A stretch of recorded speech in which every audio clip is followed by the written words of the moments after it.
It was exactly 8:15 in the morning on August 6, 1945.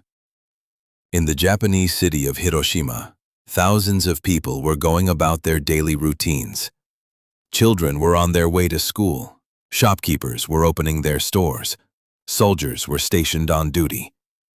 No one had any idea that within the next few seconds, their world would change forever. High in the sky, a lone American bomber was flying. Its name was Enola Gay. Inside this aircraft was a weapon that was about to be used in war for the first time in human history. In just a few moments, a flash would erupt so bright it would seem as if 1,000 suns had ignited at once. And after that would begin the story of destruction that the world has never been able to forget. This story begins many years earlier, in 1939. World War II had broken out in Europe. Germany, Italy, and Japan together were known as the Axis powers. On the other side, the United States, Britain, the Soviet Union, and their allies formed the Allied powers. In the beginning, America stayed out of this war. But everything changed on December 7, 1941. Japan launched a surprise attack on America's Pearl Harbor naval base. Thousands of American soldiers were killed. The very next day, the United States declared war on Japan. Now a brutally bloody battle was underway between America and Japan across the Pacific Ocean. During this same period, a deeply secret project was underway in the United States. This project was called the Manhattan Project. Its goal was to build the most destructive weapon the world had ever seen, a bomb powered by nuclear energy. Some of the greatest scientists from around the world were part of this project. Robert Oppenheimer led the effort. Thousands of scientists, engineers, and workers labored day and night to build this weapon. No one truly grasped how much devastation it would unleash. All they knew was that whoever faced it would never be the same again. By 1945, the war in Europe had ended. Germany surrendered in May 1945. But in the Pacific, Japan still refused to give up. Japanese soldiers carried a unique fighting spirit. They were prepared to fight to their very last breath.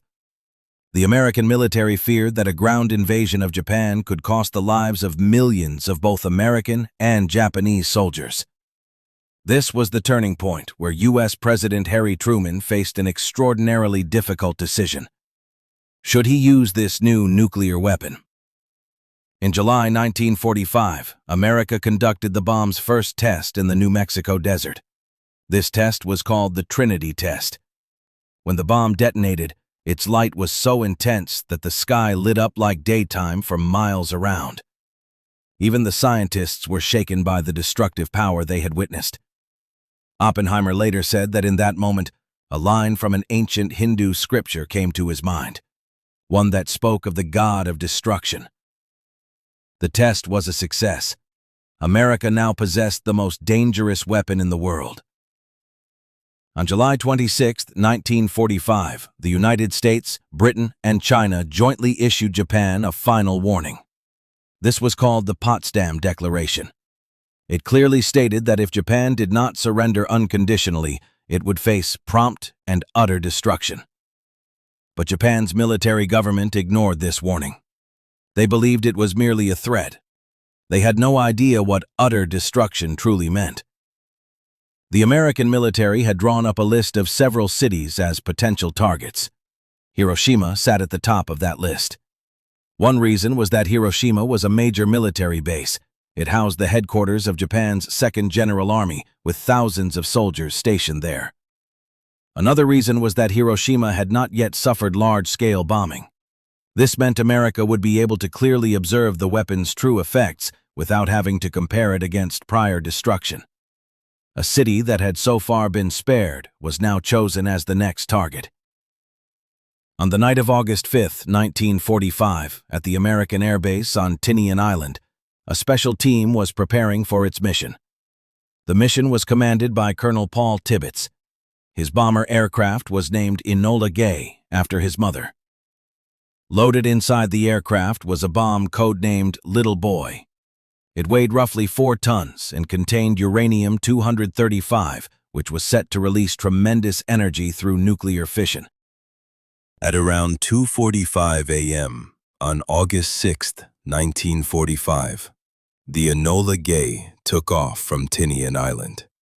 2 additional aircraft accompanied it, sent ahead for weather reconnaissance and scientific observation. After roughly a 6-hour flight, the plane reached the skies over Japan. The weather over Hiroshima was clear, perfect conditions for the mission.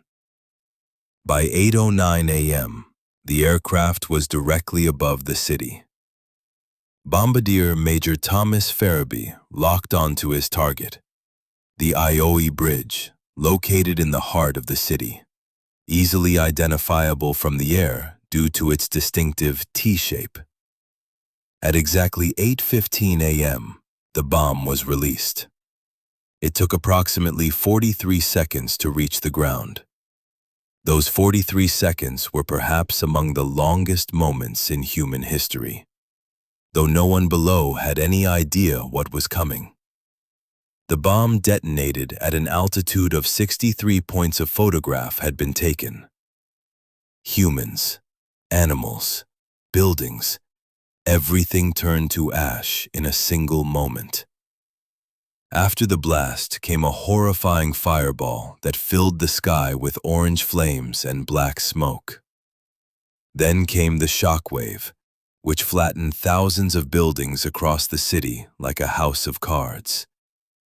Nearly 70% of Hiroshima was reduced to rubble in that single instant. Those who were a little farther from the blast's center suffered severe burns. Their skin hung loosely from their bodies. The streets were filled with the burned, the injured, and people in agony. People jumped into the rivers to escape the burning heat, but even the water had grown scalding hot. Within minutes, a massive mushroom-shaped cloud rose into the sky, reaching several kilometers in height, visible from great distances. In parts of the city that hadn't been directly destroyed by the blast, fires broke out. Strong winds fanned these flames into what later became known as a firestorm. The fires burned for hours, and those trapped in the rubble had no way to escape. Shortly after the blast, a strange rain began to fall from the sky. It wasn't ordinary rain. It was mixed with radioactive ash, dust, and soot, later known as black rain. Those caught in this rain had no idea that invisible radiation poison was seeping into their bodies. Doctors and nurses were themselves severely injured. Most of the hospital staff in Hiroshima had either been killed or badly wounded. Those who survived stood helpless before millions of injured people, with neither enough medicine nor enough doctors to help. An estimated 70,000 to 80,000 people died instantly that day. But this was only the beginning. Over the following weeks and months, thousands more died from radiation exposure. By the end of the year, the total death toll had climbed to roughly 140,000. Survivors came to be known in Japanese as hibakusha, meaning those affected by the bomb. For years, these hibakusha endured cancer, deep burn scars, and discrimination in society. Many people viewed them with suspicion, fearing radiation might somehow be contagious. Many hibakusha also faced serious difficulties in marriage and employment, simply because they had been in Hiroshima that day. Japan's military government initially had no real understanding of the scale of this catastrophe. Communication systems had been completely destroyed. Officials in Tokyo received no reports from Hiroshima at all, because the entire local infrastructure had collapsed.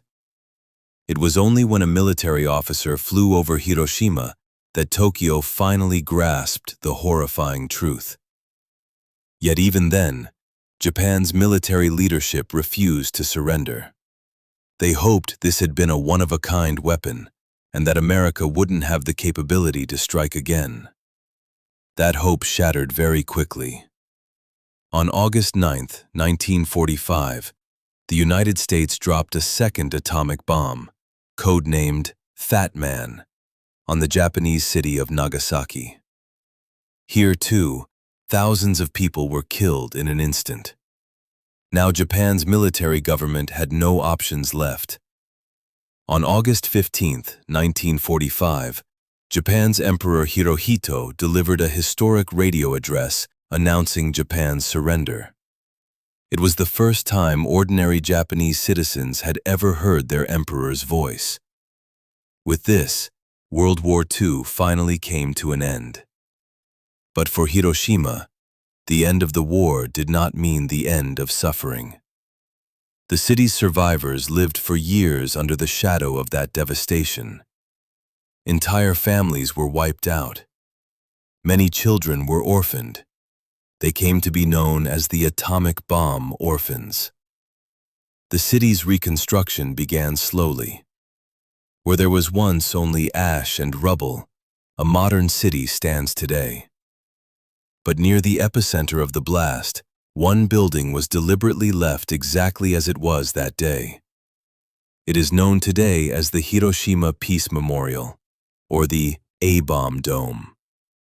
Its broken, skeletal walls still bear witness to the horror of that day.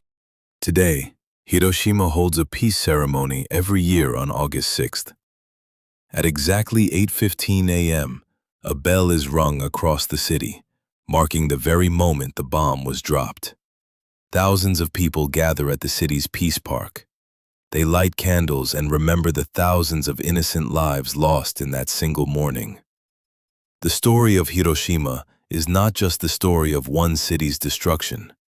It stands as a warning to humanity about how terrifying the consequences can be when science and power are wielded without compassion.